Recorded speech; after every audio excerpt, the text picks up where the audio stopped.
Friday, everybody, and it is opening day part 2. The return of Mad Max. The Nationals and the Mets tonight, free on Apple TV. Streaming worldwide at 7:05, followed by the Dodgers taking on the Colorado Rockies. And that game will come up right after, which will be right about 9:30-ish. They say. We know that's they're going to get late to that one. The broadcast Which is weird because Apple TV either is lying to people or something, because if you look at the schedule, they've got the Dodgers and the Rockies going at 4:10. Well, that's not what I saw. They've got Houston, Los Angeles going on Apple TV at 9:38. Okay, well, that's... Did they flip it? Well, let me look, because that's not what it says here, but let me go back and look. Who knows? They flip these things all the time. Yeah, so. Hang on. I want to make sure we get it right. And I literally looked at this about a minute ago. So clearly, something's going on here. You can sing, Chris, if you like to take me out to the ball game. I'll be looking at Apple TV tonight. Yeah, MLB.com says watch Astros Angels free tonight on Apple TV. All right, well then, that's what we'll watch, is the Apple... All right. Well, apparently those games are only exclusively on Apple TV. So if I wanted to watch on MLB, I couldn't watch it? No. What is that crap? That's the point of having MLB TV. Well, actually, if you remember, last year when YouTube had it, the only place you could watch it was on YouTube. So there's that. Let me have... hang on one quick second as we do a little thing here. So, Chris, we've got yesterday. What was in the opening of the baseball season? What did you see that you thought was interesting? Well, I felt bad for you, Darvish. You know, he goes out there, he throws 6 no-hit innings. He gets pulled because nobody wants to run up pitch counts. You know, with the short spring training and everything like that. Mm-hmm. He leaves with a 2-0 lead. It's still 2-0 after 7. It's still 2-0 after 8.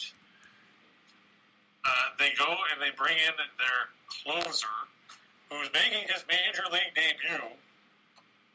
Brilliant move here, right? Yes. What could go wrong? You bring in a guy making his major league debut on opening day in a game where you've given up nothing in 8 innings. Here's how his outing went. Walk, wild pitch, hit a guy. They took him out. Then they bring in another former name from the Nationals bullpen, Jim. They brought Craig Stammen. I remember Craig Stammen, who promptly threw a wild pitch. Well, that sounds about right. So then instead of it being 2-0, it's 2-1. Stammen faced one more guy, and what can only be considered something that you would see in Hollywood. He faced beer. What? On National Beer Day. Well, there you go. I can't make this up. You could, but you're not. Stammen threw 2 pitches. One was a ball. The second one ended up in the seats. So Darvish throws 6 no-hit innings. Just a little bit outside. It's a no decision. As a rookie who had 13 at-bats in his career, over on National Beer Day to give the Diamondbacks a 4-2 victory. It's not the Dodgers.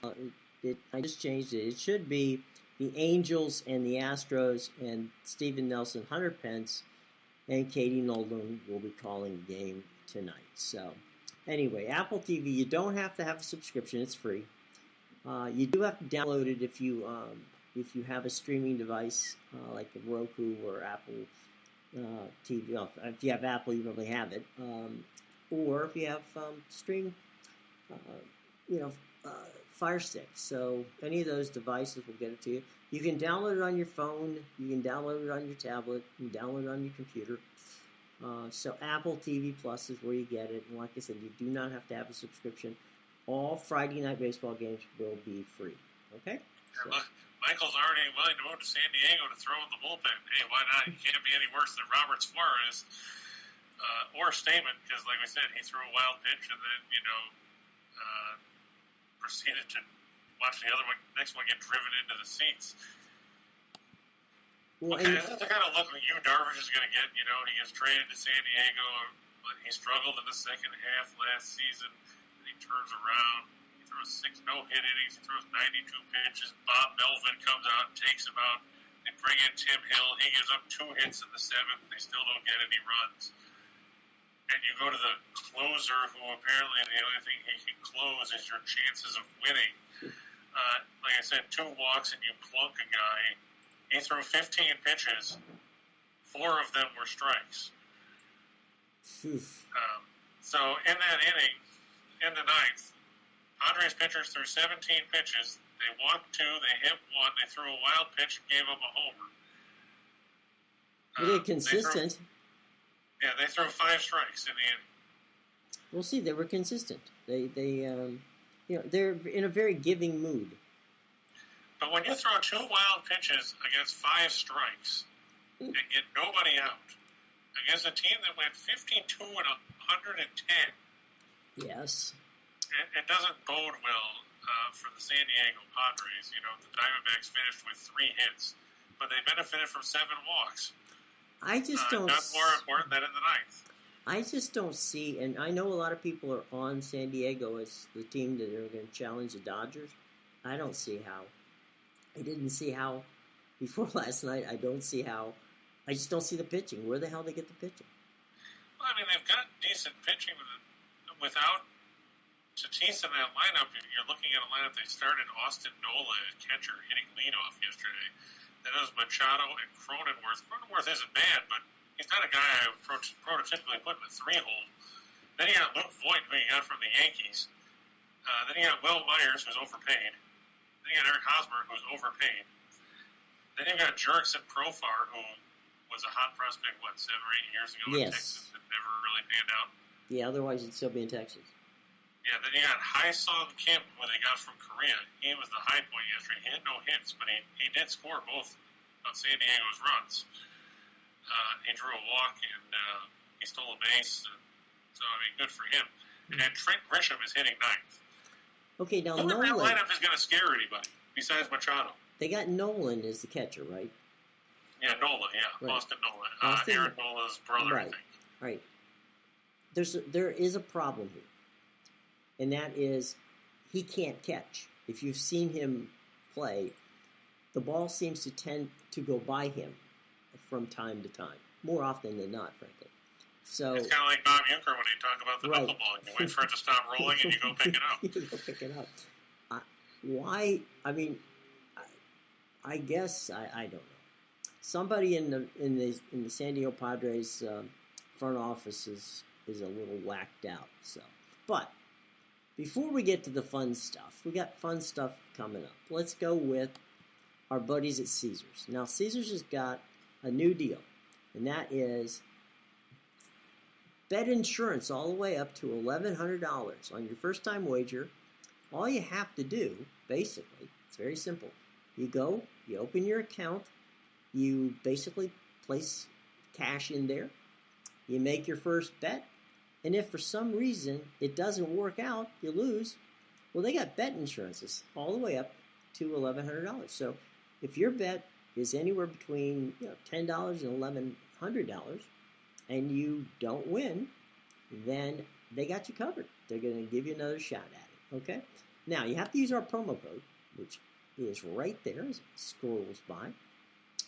And, basically all you have to do is go to the show box below, read all the information on how to do it right there. The only thing you need to know other than that promo code is, of course, that you have to be 21 years of age to participate and always, always, always bet responsibly. Okay, so that's what we got coming up from our friends at Caesars.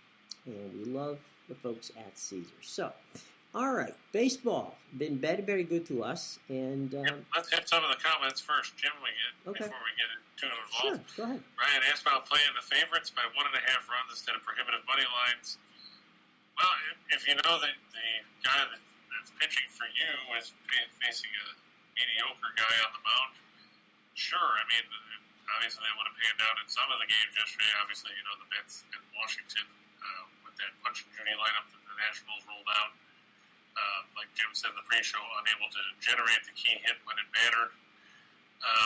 You can go that route. I wouldn't do it all the time because It's just like the puck line. It can be a very fickle number.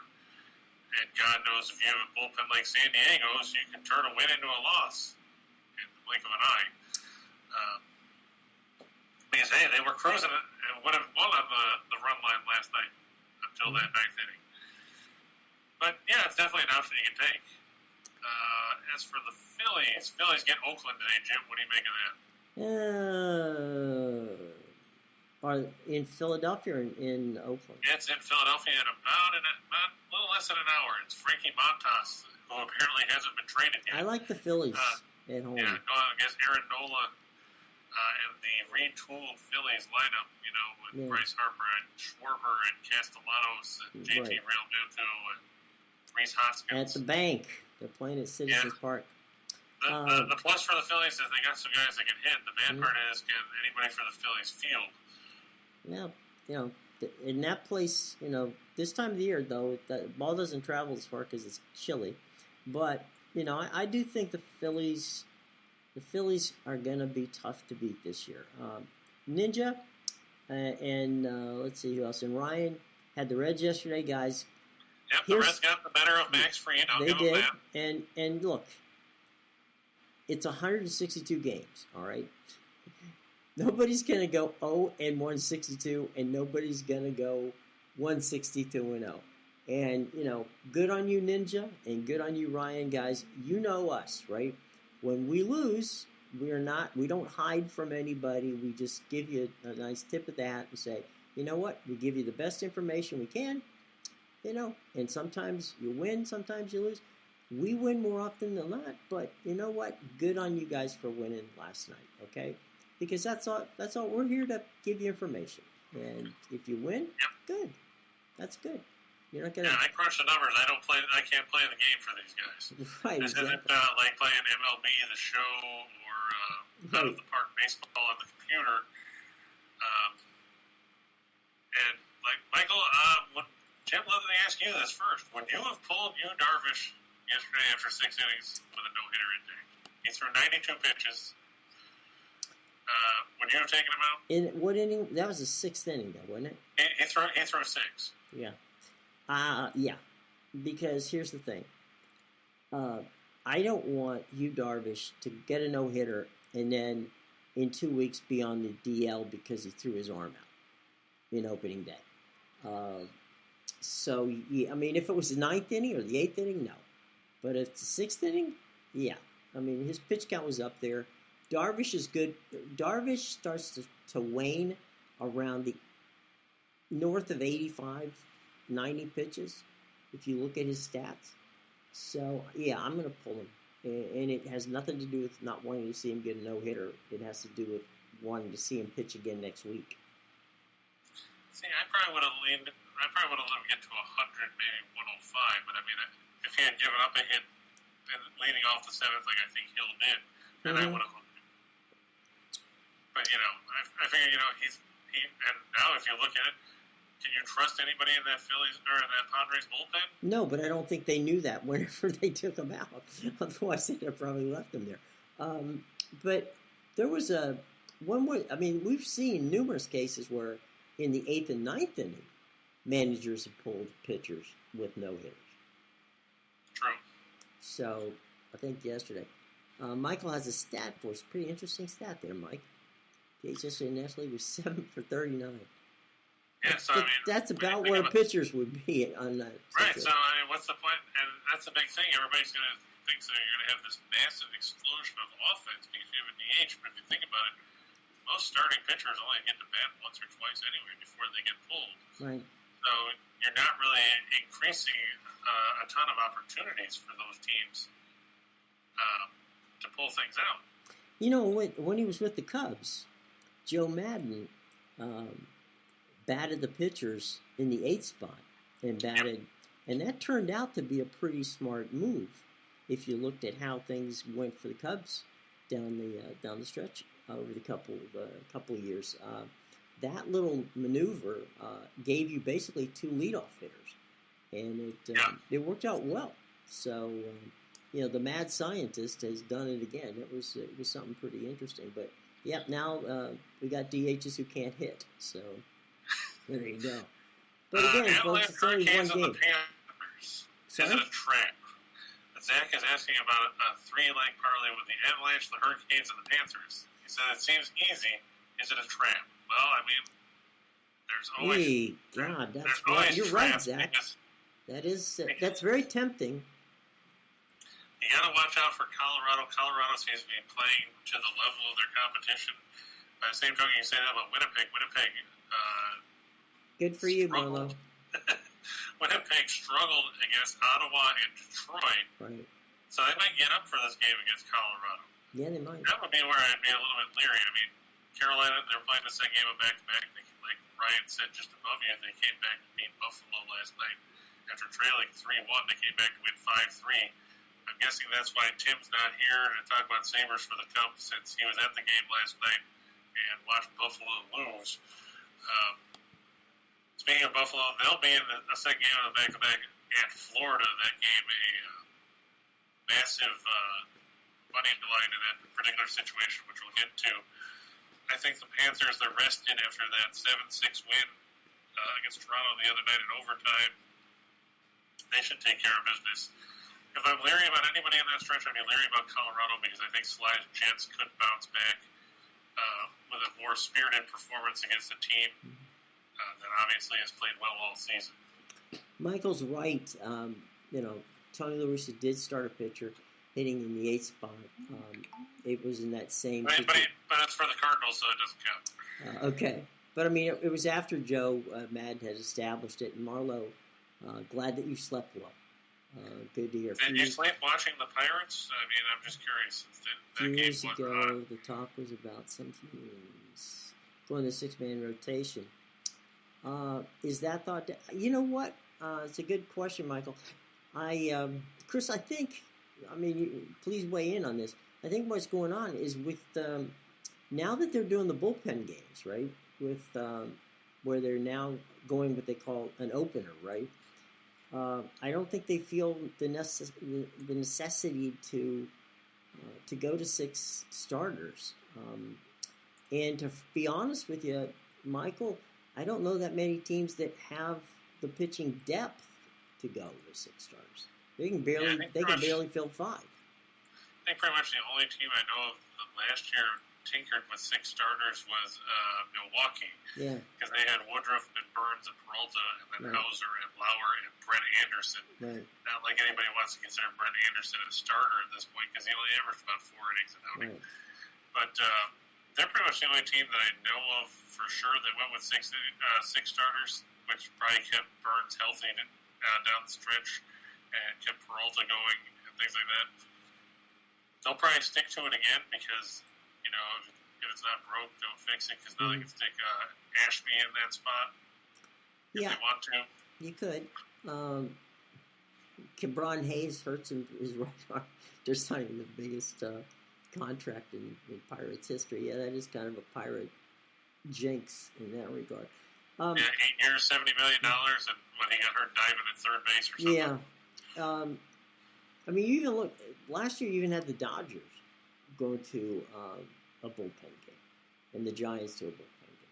And those are 2 teams that won 107 and 106 games respectively. So, it's something Tampa Bay started back with the Rays with Kevin Cash and those diabolical little guys down there where Steve Kinsella is sitting at the Trop right now waiting for something to happen.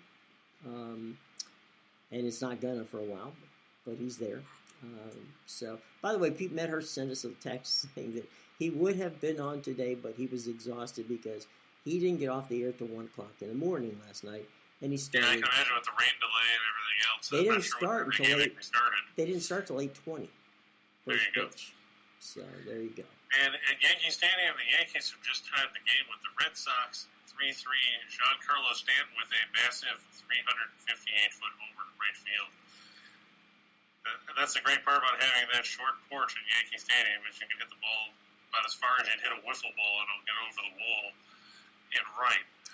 7 years, Aaron Judge, 7 years, $200 million.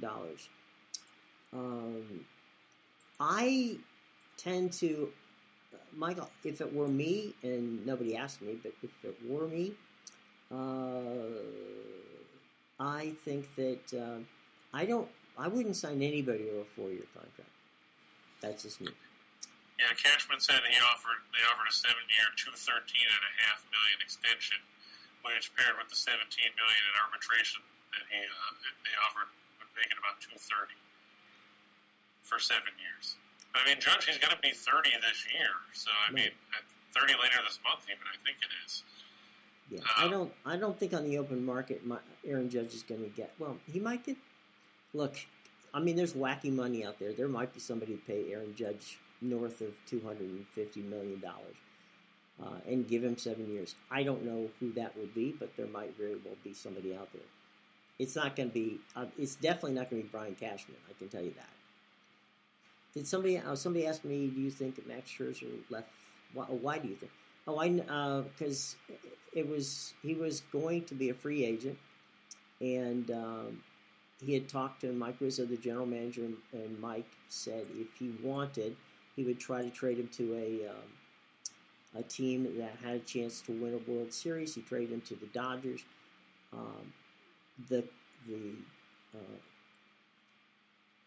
They also traded Trey Turner to the Dodgers at the same time, and that brought them back the guy who starts as their catcher tonight and last night. One of the guys that many people think is one of the best young catchers in baseball. We'll see how that works out. And a couple of pitchers. So they ended up getting a good deal out of it. So, look, I love Max. I wish him all the best. We'll see how that works. But one real quick, because I know we want to get to the boards, but the one thing, Chris, on when Bryce Harper was out, and everybody thought Bryce was going to get the big contract, the mega contract. I mean, Scott Boras thought he was going to get $400 million. And the Dodgers offered him a 4-year deal, which would have been paid him the highest amount for per year. So in other words, he would have been the highest paid player in baseball on a yearly basis. But it wasn't anywhere near $400 million. They were not willing to give him a long-term contract. They ended up giving Mookie Betts a long-term contract, which was a bit surprising because the Dodgers usually don't give those kind of contracts away. But I think, look, anybody's given that kind of money. I mean, Bryce got what, $330 was it at 13? Something like that. And he was offered $315 from the Nationals before they even started the contract negotiation. But with Boras, you don't negotiate. You basically bid, and you don't know if you end up bidding against yourself. And then Trout got $426 and a hang. So Brian, I don't think they could have re-signed Max. I think I just think Max was going to go somewhere else. I think that he wanted to play. He actually wanted to play, ironically, in St. Louis, but the Cardinals really didn't make a push for him. There were 3 teams that made pushes for Scherzer. The Dodgers made pushes for Scherzer on a 4-year deal. I'm sorry, on a 2-year deal. The Padres and Angels both went for 3-year deals, but the Mets came in and blew everybody away with a 4-year deal, giving him a ridiculous amount of money. And so he signed. So there you go.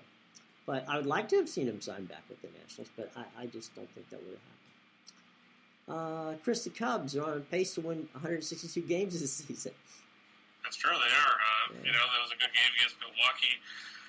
Kyle Hendricks pitched well. I mean, he left trailing, but then they scored 3 in the bottom of the 5th. And then, Milwaukee tied it up. And Ian Happ then crushed a double that broke the tie later on. And the bullpen, Wick was shaky in the 8th, but Robertson actually looked like a major league pitcher in the 9th. He had his first save in a few years, I think it was, because he hasn't really been in the majors. He had his first save since 2018 when he was with the Yankees. So he leads the majors in saves. There you go.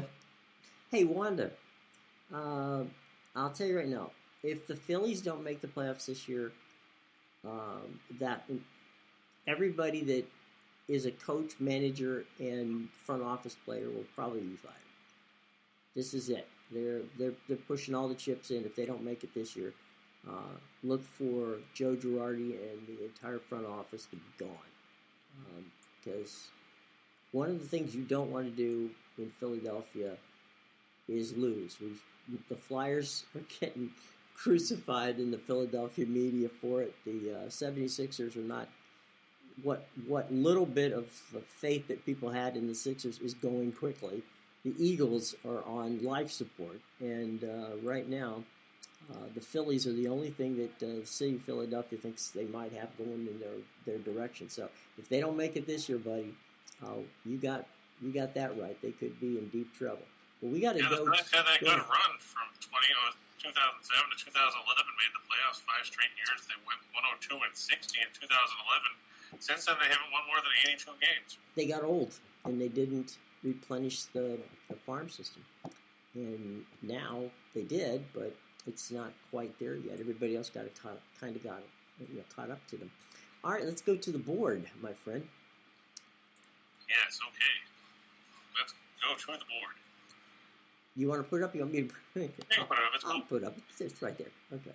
And look, it's the Dodgers and the Rockies. Well, let's hope. There it is. Opening up at Whoa. Coors Field. Boy, there's a lot of stuff there. Yeah, that's because there's all kinds of good information. Okay. The Dodgers, like we said, went 106 and 56 last year. They lost in the NLCS to the Braves. They were 48 and 33 on the road. The Rockies, 74 and 87. They were not as good, quite obviously. They did play well at Coors Field. We have that. It's going to be Walker Buehler. 16 and 4 with a 2.47 ERA and 0.968 WHIP over 207 and 2/3 innings last year in 33 starts for the Dodgers. Meanwhile, the Rockies counter with Kyle Freeland, who was good a couple of years ago, but was just 7 and 8 with a 4.33 ERA and a 1.417 WHIP over 128 and 2/3 innings in 23 starts. The Dodgers won the season series last year 13-6, and they went 7-3 at Coors Field. Some pretty good numbers there. Dodgers finished 5th in the majors last year in runs per game at 505. They were 4th in runs on the road. The Rockies are fortunate this game's at home because they were 10th in runs per game overall at 459, but they were 2nd at Coors Field, scoring 5.63 runs per game at home. And I believe it was only either the Astros or Tampa Bay. I'll have to double check. Buehler has pitched well against the Rockies in his career. He's 7-2 with a 4.30 ERA, a 1.071 WHIP, 25 walks and 115 whiffs over 113 innings and 22 appearances, 18 starts against the Rockies. Now, Colorado, they don't have Arenado anymore because he left last year. They don't have Trevor Story. They do have Chris Bryant, who they signed to a surprising 7-year deal worth $182 million. That really surprised, I think, a lot of the big front offices around baseball because nobody expected he was going to get that kind of money at this point. But the Dodgers have a loaded lineup. Let's face it, you find the hole in it because it's going to be a challenge. Now, like Jim said, nobody's going to go 162. Nobody's going to go 162-0. But the Dodgers are going to win a heck of a lot more than they're going to lose. They're 4-1 in their last 5 on the road against the lefty starter. They're 47-17 in their last 64 overall. The Rockies 1-6 in their last 7 against the NL West. 0-6 in their last 6 as an underdog. And the Dodgers have taken 7 of the last 9 meetings between these teams at Coors Field.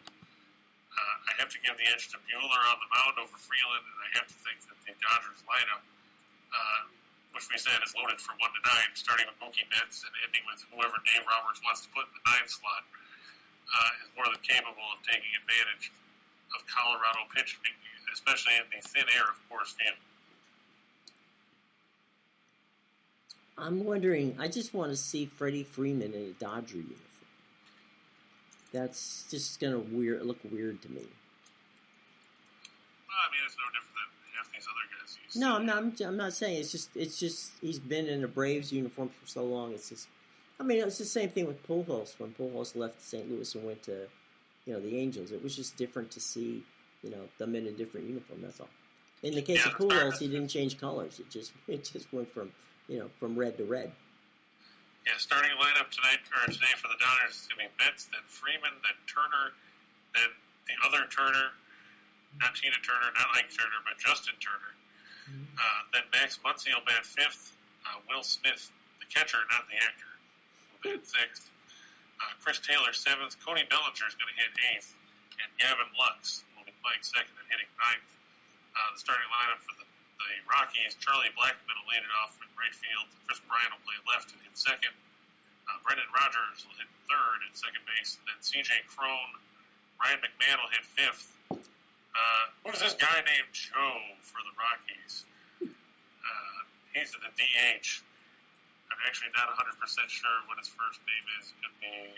I know I've seen him before, but I know he doesn't have a big track record as far as. So is Will Smith a slap hitter? He could be. You never know. There you go. All right. That was bad. Sorry, guys. Yeah. Then Randall Grichuk will play center. Elias Diaz will be the catcher, and Jose, don't call me Julio Iglesias, will be batting ninth, playing short for the Rockies. Well, good luck for the Rockies at Coors Field. That's one of those wonderful places where it can be 75 today and it can be 41 and snowing the next morning. So you got to be careful over there. Yeah, let's see how the weather currently is at Coors Field. Because I'm guessing it's currently 60. Okay. And tomorrow it's going to be 75. Well, there you go. All right. And then Sunday it's going to be 56. Well, not a lot of humidity there, so we'll see. No, 14% they're projecting at the moment. Wow. And the wind at a gusty 3 miles an hour. There you go. All right. Well, it'll be interesting to see. We'll see the Dodgers and the Rockies. Okay.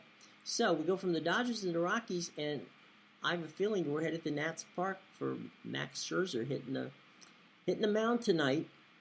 Yep. The Mets, surprisingly, there's still value on the money line. It's plus 100, which is surprising after last night's 5-1 win for the Mets. Scherzer was 15-4 with a 2.46 ERA and 0.64 WHIP over 179 in the third inning, split between the Dodgers and the Nats last year. Josiah Gray, who I believe came over to Washington. He's the guy who got traded over in that deal, yeah. That's what I thought. 2-2 with a 5.48 ERA and 1.358 WHIP over 70 and two-third innings, 14 appearances, 13 starts. The Mets were 27th in runs per game last year at 393. So, hey, look, they got 5 yesterday. That should be cause for celebration in Flushing, Queens. They were 23rd on the road at 4.11. The Nats were averaged 4.47 runs a game last year. They were 20th in runs per game at home, 4.32. The Mets 5-1 in their last 6 as a favorite. The Nats 6-21 in their last 27 at home. 1-4 in their last 5 after giving them 5 or more. 1-4 in their last 5 when their opponent scores 5 or more, which makes sense since there was only one game. They're 1-4 in their last 5 at home against a right-handed starter. The Mets have won 9 of the last 12 games between these teams. Jim, how long is the leash on Davey Martinez? He's got this year. I mean, this year was a situation where, when I say he's got this year, he's not going to be fired. The whole thing with the Nationals this year was to take a look at what they've got. They've got a whole bunch of guys they want to see. Victor Robles, is he going to make it? Carter Kieboom, is he going to make it? Who are these guys? Robles, they've been counting on him for like 50 years now. And so at the end of the day, the concept was, let's take this year, take a breath, and see how things go, and then we're going to get back. We're going to get back into the race. The other thing is, we don't know where Strasburg is either. I mean, since last report I saw said sometime in May, right? Yeah. I mean, you're looking at a guy who won the MVP in the World Series, and since that time has not made it to May, through May, I should say, in either 2019 or 2020. So here we are, I'm sorry, 2020 and 2021. I had a COVID brain there for a second. I couldn't remember what passed the COVID situation. But yeah, I mean, the Nationals they know what they're doing from the standpoint of they know that they're expecting not to win a lot of games. They're expected to learn about the team. And then, they've spent in the past, so they will go back and spend again. They just want to, they didn't want to put a Band-Aid on a problem. They just wanted to see where they are. They're going to find out. So we'll see. It could be a very rocky ride, or it could be, they could overperform and they could find out where this team is. But it's going to be a tough and a very long season for those of us who, enjoy watching Washington play baseball. So we shall see. Bill's asking, are we fanning John Means, who's taking the mound for the Orioles today against the Rays? From a personal perspective, I am. Means is 3-5 with a 4.67 earned run average and a 1.173 WHIP in 15 appearances against Tampa Bay in his career. I know Baltimore is trying to improve. They've got a lot of young guys. He's 1-4 with a 6.67 earned run average at the Trop. 6 appearances, 5 starts, spanning 27 innings.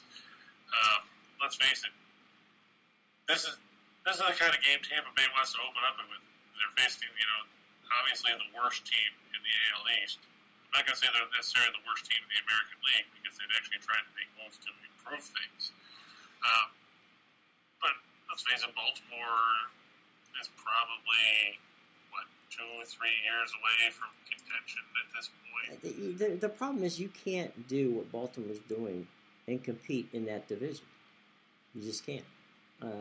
They can't out Tampa Bay when it comes to, from the standpoint of learning how to develop young players. They wasted a lot of time and money by not doing anything in the international market.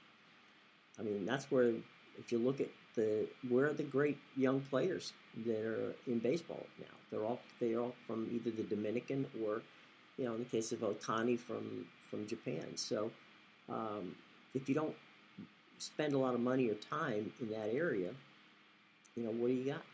You don't have much, and I don't see anything that excites me on that roster at this point, and I don't see any reason to believe that they're going to get any better. Could they win 4 or 5 more games than they did last year? Yeah, probably. Are they going to be a contender? No, not even. Yeah, it looks like the Orioles starting lineup today: Cedric Mullins in center, Ryan Mountcastle at first, Trey Mancini. Good to see he's back. He's a good, you root for a guy like that. He's a DH. Austin Hayes at right, Anthony Santander at left, Ramon Urias playing second, Jorge Mateo at short, Robinson Chirinos behind the plate, and Kelvin Gutierrez playing third. Since McClanahan is a lefty for Tampa Bay, Baltimore's going with a right-handed heavy lineup.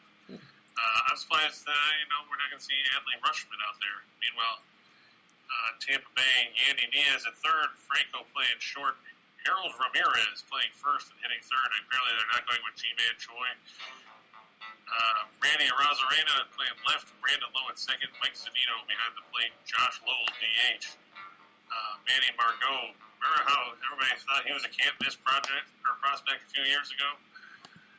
Out there at right.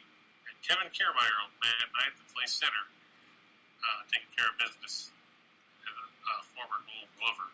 Yeah. Of course, the Orioles, I would fade John Means. We know how bad Baltimore's pitching is. Means probably won't go that long, I can't imagine. Because everybody's going to try and limit pitchers, and Well, the Orioles have a couple of good little players. That Santander kid is a good little player. So it's not like they don't have talent. It's just they don't have enough. Yeah, and that's going to be I think that's going to be the issue. I think Tampa Bay should get 4, 5, 6 runs in this one.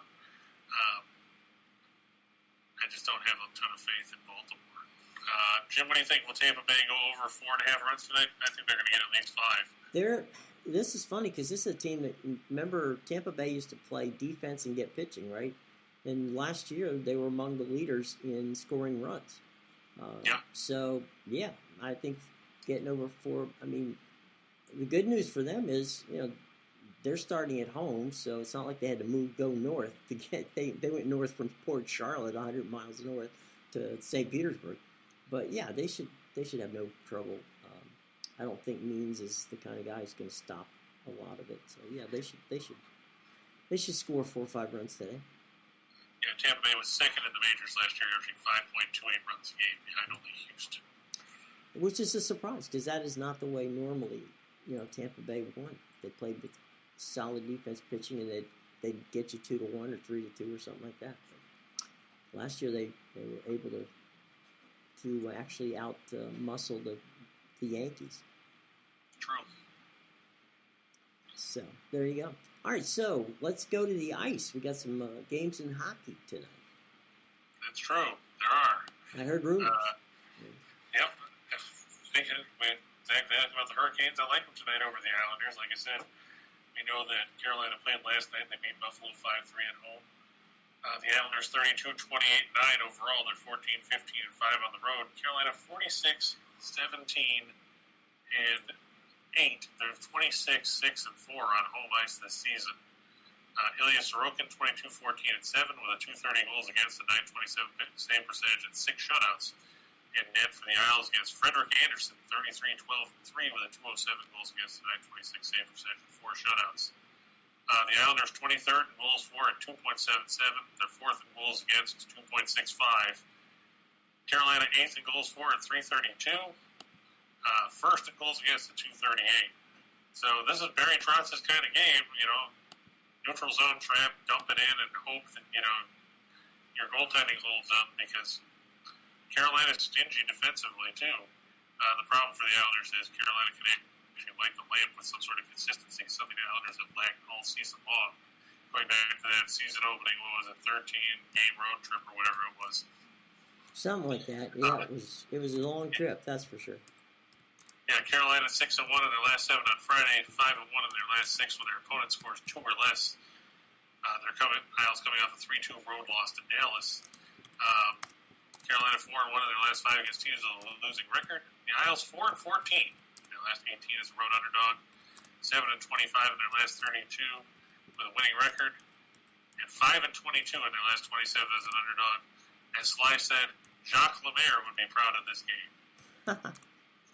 Oh, man. I'm sure Lou Lamoriello will probably call up Lemaire during the contest and, tell him to tune in, because it's probably going to be a low-scoring game, especially with Carolina playing the second night in a row. Mm-hmm. And the Islanders struggling to score anyway. Right. So, unlike many of the games we've had where it's been, we were just talking about whether Tampa Bay would get 4 or 5 runs today. We've been talking recently about hockey games that are 6-5 and 7-2, and getting some big scores in there. But this one definitely looks like and we're getting to that time of the year too, where we're almost to the playoffs, and teams are starting to really kind of tighten up the defense and play closer games. And Carolina looks like they're in this catbird seat to basically get that 1 seed. So. Yeah. And before we move to the other game, Jim, let's take a minute and congratulate Austin Matthews of the Maple Leafs, who scored twice last night, giving him 56 on the year. So he not only did he break Rick Vive's team record of 54, set back in 81-82, he now has scored the most goals in a season by any American-born player in the history of the National Hockey League. Mm-hmm. Well, good. I mean, wow, that's all good news, and it's good to see that, it's good to see the Leafs. Hockey is better when the Leafs are playing well. And the Canadians are playing bad. That's what it's. Well, I'm not going to go that far because I have a lot of friends in Montreal, but at least. I know, so it works. Okay, good for you. By the way, Elliot, look, you're taking Baltimore. We get it. That's fine. First 5 innings, that's probably smart. We just give you the information, buddy. And if you want to go that route, hey, go for it.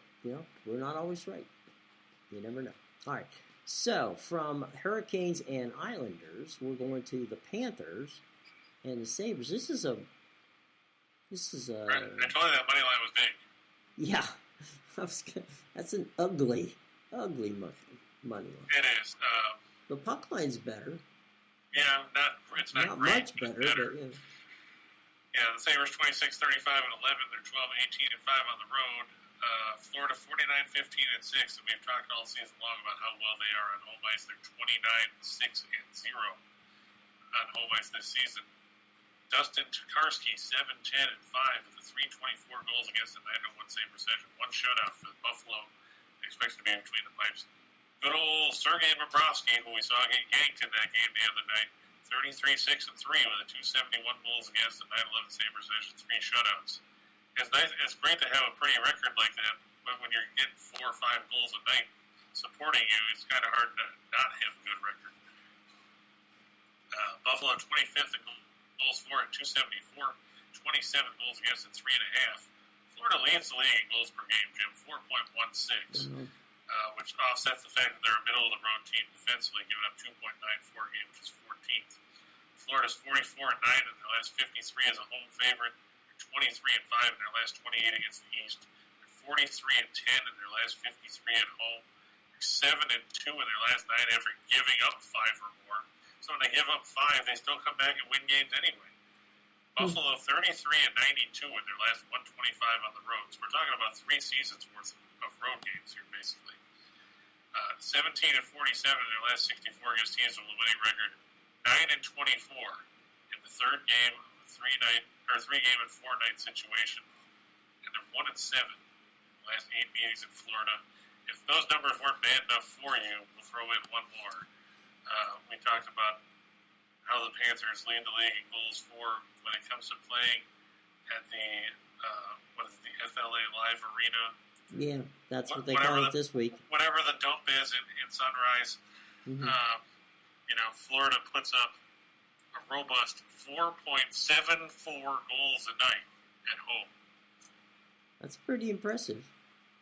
Yeah, the average total of a Florida home game is 7.63. So, which that's more than the crowd. Yeah. Yeah, I know that the over-under is 7 in that game, but They had a combined 8 the other day in Buffalo, so watch out. Could be another high-scoring affair there. Well, we're getting down to the end of the NBA season, which comes on Sunday, right? Sunday? Yes. So what we're about to show you is the final gasps for a couple of teams as we get ready for the NBA playoffs, as they get ready to get started soon. And so let's go to the hardwood, my friend. What's going on the association tonight?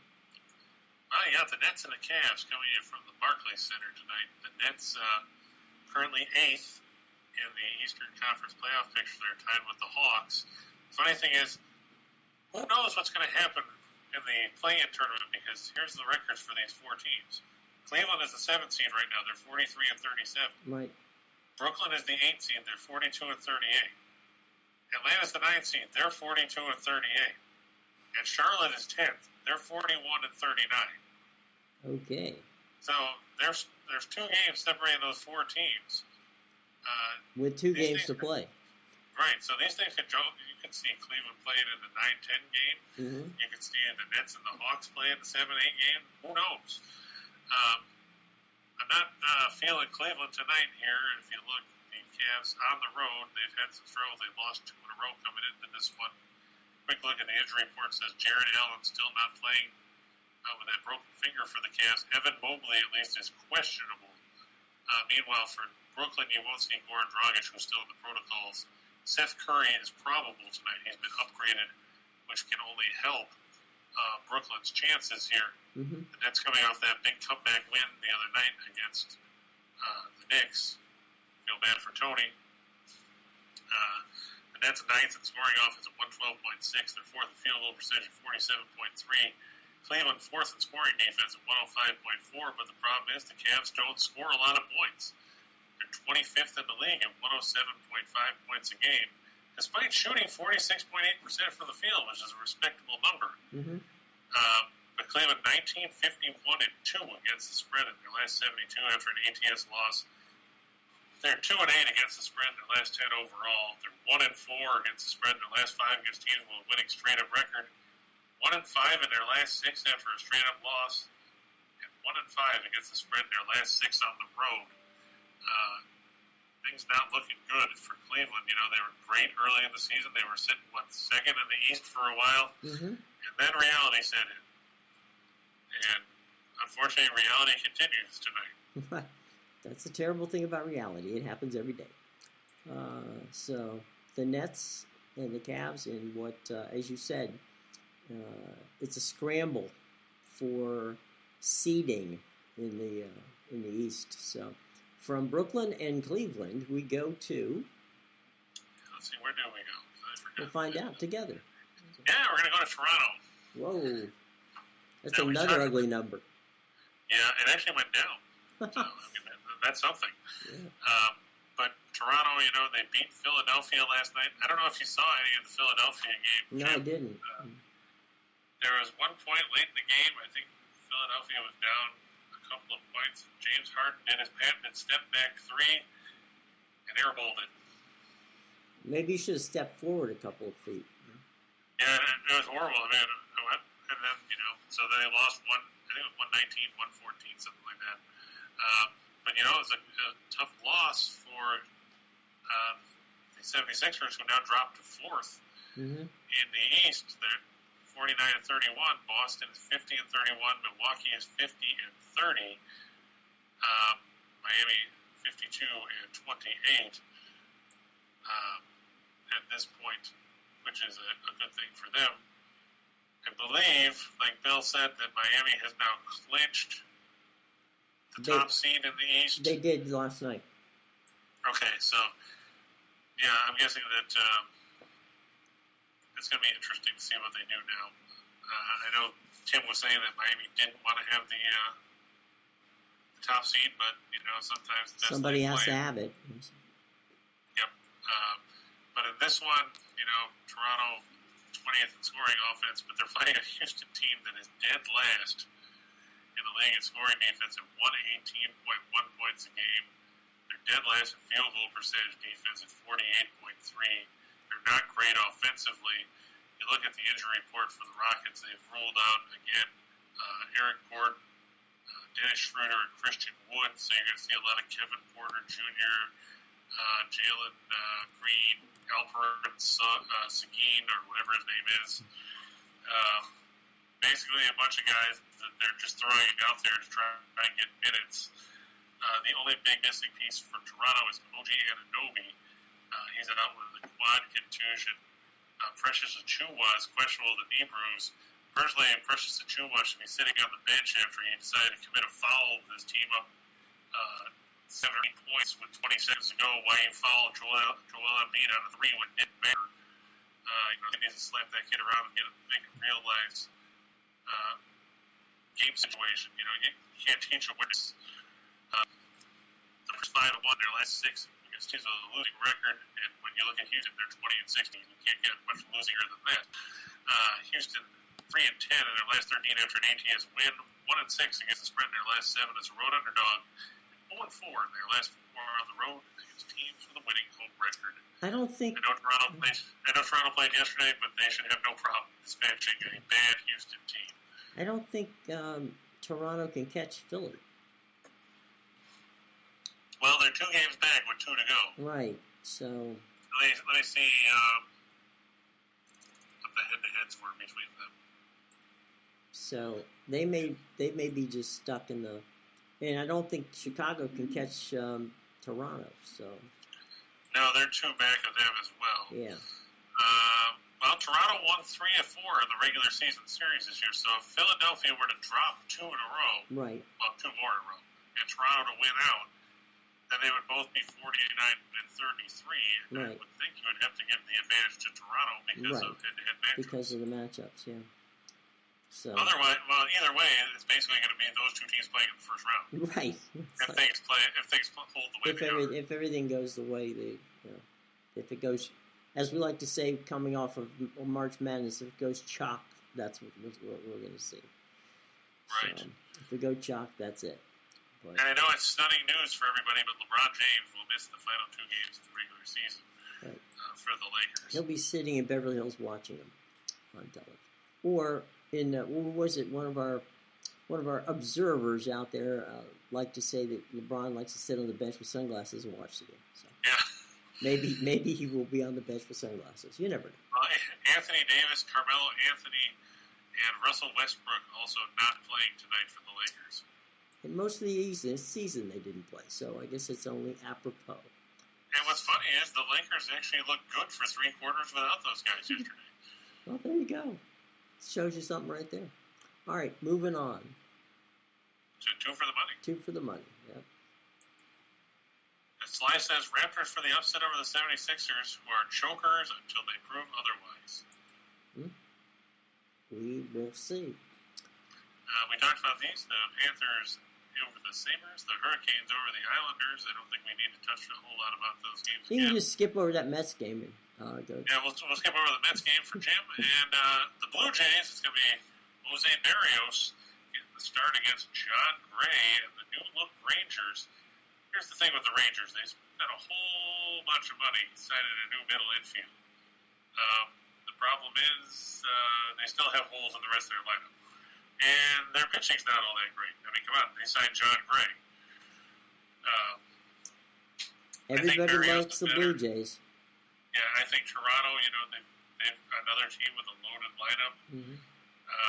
They got a ton of talent there. You got Vlad Guerrero, Bo Bichette, and Springer and Hernandez and Gurriel, and now you got Chapman from the A's in that lineup.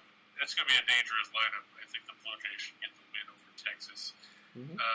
Marcus Semien gets to come back to his old stomping grounds because, of course, he played for Toronto last year before leaving for a 7 years, $175 million or something like that. It was a pretty healthy contract. Yeah, it was a nice chunk of change. Mm-hmm. It's good money if you can get it. That's right. But, yeah, I think Toronto will get the win over Texas. 4 for the show. Yeah, we talked about the Dodgers already. They should beat up Colorado. I think the game's starting at 4:10 Eastern, so we still got time. The Raps -11 over Houston. Tampa Bay over Boston. The Lightning really need this win if they want to right the ship because they've really struggled. And, they want to avoid falling into a wild card spot. You look in the Atlantic right now, Florida has 104, Toronto has 98, and these two teams tied with 93 points apiece. So one of these teams is going to be a wild card team after tonight. The other one will be in third place. There was a real quick piece in the Tampa Bay newspaper, the Tampa Bay Times this morning, that said that Vasilevsky has played 52 more games than any other goalkeeper in the NHL because of the playoffs in the last 2 seasons. Oh, yeah, for sure. So he's probably, the guy's probably tired. Yeah, I mean, it's going to wear on you. Like you said, you play that many games. I'm surprised that they haven't gone more with, Elliott is their backup now? Well, just to give Vasilevsky a blow, just to say, hey, take a day off or two. Yeah, because he's played in 55 of the 70 games this year already. And just looking back at his numbers in the last couple of years, like you were saying, last year in the regular season he played 42, but it was a shortened season. Right. He played 52 in 19-20, 53 in 18-19. And then that doesn't even count, like you said, in the playoffs. Because in the playoffs, he played pretty much everything. He played 25 games last year, 25 2 years ago, 23 last year. So you're talking about 48 playoff games in just the last 2 seasons, like Ray was talking about the other day, and Sean was talking about as well. That's more than half a season. Yeah. On top of what you already played. Mm-hmm. You have to think it's going to wear you down sooner or later. Yep. So Tampa Bay might be wise for John Cooper to give him a couple breathers down the stretch. Mm-hmm. But I think he's supposed to start not tonight. Yeah. I think he's going to start tonight against Linus Ullmark, I think it is, for Boston. And I know that the Heat have nothing to play for, but I just think, they're getting points. And Atlanta's been so freaking streaky, it's hard to put a ton of faith in Atlanta at this point of the season. I know that the Hawks are playing for something, but, that doesn't necessarily mean a whole lot. We've seen them lose to bad teams. They lost to Portland, among others. I'll take the points and hope that Miami doesn't decide to bench everybody. I think you're safe. Which is always possible. I think you're safe. I don't think Spoelstra, he's from the Pat Riley school. He can't have enough wins. I mean, you never know what the way some of these teams are. Yeah. They've got 6 guys that are listed as questionable as it is. Right. Dedmon and whoever the hell Haywood Highsmith is, who I've never heard of. Yeah. And that's saying something because I've seen a lot of these guys. I know. Caleb Martin, Marquise Morris, Gabe Vincent, and Omar Yurtseven. He came out of the witness relocation program to play for the Heat. So it's like the replacements with right. Keanu Royce Reeves. Smith, or whatever his name was. All right. Yeah. All it says is that he's been a resident of the state of Maryland for the past 2 years, 6 months, and 14 days. I told And you. he likes embroidery. Well, that's good to know. And long walks on the beach. So there you go. All right, let's go for the big show, Shot in the Dark. Yeah, I like Tampa Bay over Baltimore. That game's going to start shortly. I think Tampa Bay can cover the run line. Baltimore's bullpen is in shambles. I don't think, Dylan Tate and Paul Fry and those guys are going to keep Tampa Bay in check. I'm going to go back to San Diego over Arizona. Darvish pitched well yesterday and got shafted. Maybe Sean Manaea making his Padres debut will have better luck with the bullpen for San Diego. I'm going to take Houston, who is actually an underdog in this game, which is weird. Against the Angels, it's going to be Jake Overeasy, another former Rays pitcher, against Reed Detmers, because they flipped, after I wrote the article for Winners and Winers, it was supposed to be Patrick Sandoval, and then they flipped him out.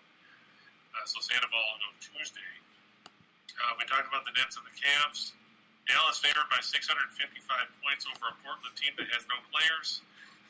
We've talked about Portland numerous times of late. Guess what? Portland still hasn't gotten any better. In case you were scoring at home, the Trailblazers coming in with 9 straight losses coming into this game. They're 27 and 53. Portland's last 9 games, they've lost by 37, 19, 17. They lost to the Thunder by 3. By 10, by 19, by 21, they lost to the Thunder by 4. See a pattern here? The only team they can play close against is the Thunder because Oklahoma City has no players either. And then they lost by 33 points to New Orleans last night. So, not looking good for Portland. I don't need to tell you the injury report. We went over it yesterday. If you want to know who's out, watch yesterday's show when we talked about Portland because all the same guys are missing. Yeah, just re-rack it. Dallas won't have Marquise Chris or Tim Hardaway Jr. Maxi Klima is questionable. But guess what? They still have Luka Doncic. And that's probably enough to beat Portland 1-5. Going down the list there, in the really exciting game of the night, you got Washington Wizards and the New York Knicks. I know, Jim, you've got the DVR set for that one. Oh, yeah. Wouldn't miss it for the world. Quick look at the injury report in case anybody cared. Nerlens Noel, Julian Ambrose, Mitchell Robinson, Derrick Rose, and Kemba Walker all out for the Knicks. Quentin Grimes is questionable with a sore knee. For the Wiz, Bradley Beal still out, of course. Kuzma out. Kentavious Caldwell-Pope is going to be rested. And Porzingis is now ruled out for knee injury maintenance. In other words, we know we're not going to the playoffs. We don't care. So, good seats still available. Plenty. For like $3. The Blues, I'm going to take it home over the Wild.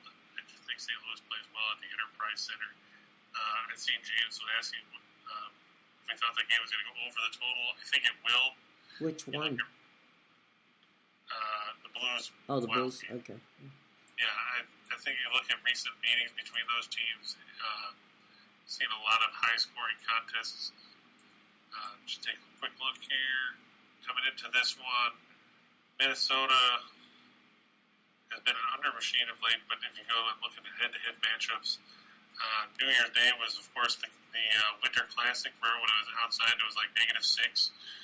That game ended up 6-4. The 7-3 game in May last year. Basically, 5 of the last 6 meetings between these teams has gone over the total. I think this one of those will be similar. One other stat to throw out there about that: Minnesota 11-1-1 is going over the total in their last 13 after being held to 2 goals or less in their last game. The over 7-1-1 in Minnesota's last 9 after a loss by at least 3 goals. Look for another entertaining, high-scoring affair there. goaltenders expected to be Cam Talbot and Ville Husso. So, yeah, sure, trade for Marc-Andre Fleury and then don't play him.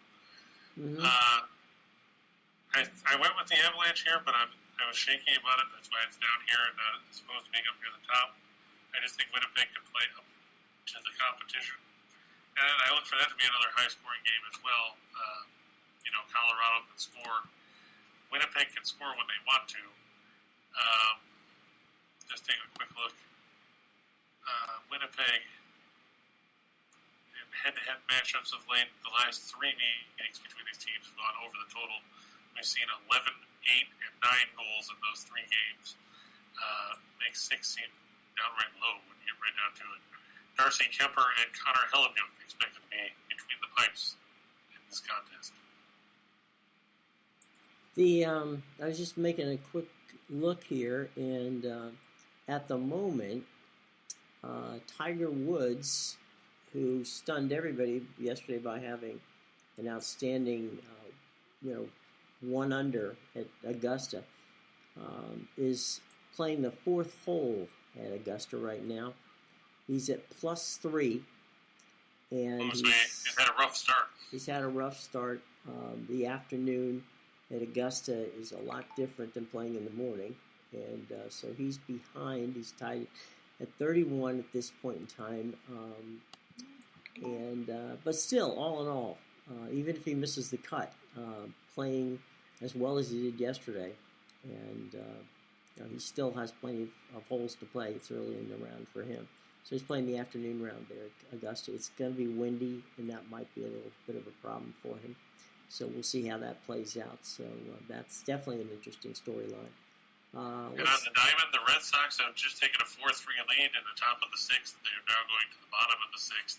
Alex Verdugo drove in the go-ahead run there. The game had been 3-3 since the 4th inning. It was 3-2 after 1. So there you go. Both teams had forgotten to score. And the White Sox leading the Tigers in the bottom of the 6th, 3-0. The Tigers have, to quote Bob Uecker as Harry Doyle of Major League, 1 hit. That's all we got. 1 goddamn hit. That's it. That's all we got. Look, let's watch the entire, Max Wagers lineup, guys. Starting Monday, midday. Money with Sean Higgs, noon to 1 o'clock. Then we got Allie Burns from 1 to 2. We're here from 2 to 3.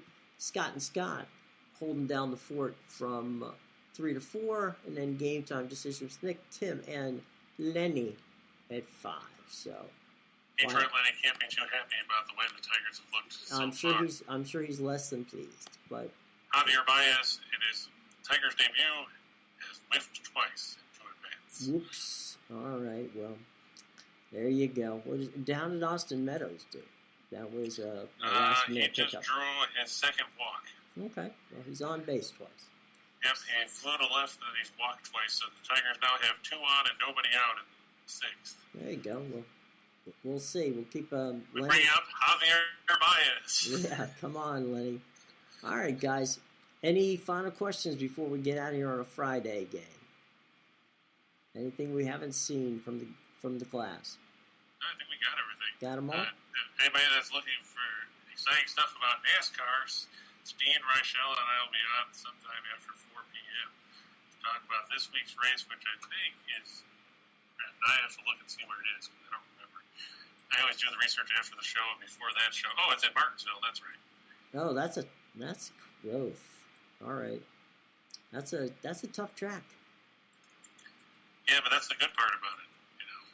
We talked about last week in Richmond where they made fun of me for picking all the old guys, and Harvick finished second, and Kyle Busch was in the top 10, and Joe Gibbs, the Joe Gibbs car won. Toyota finally. I think it was Hamlin, wasn't it? Yeah, it was Denny won, and Kevin finished second.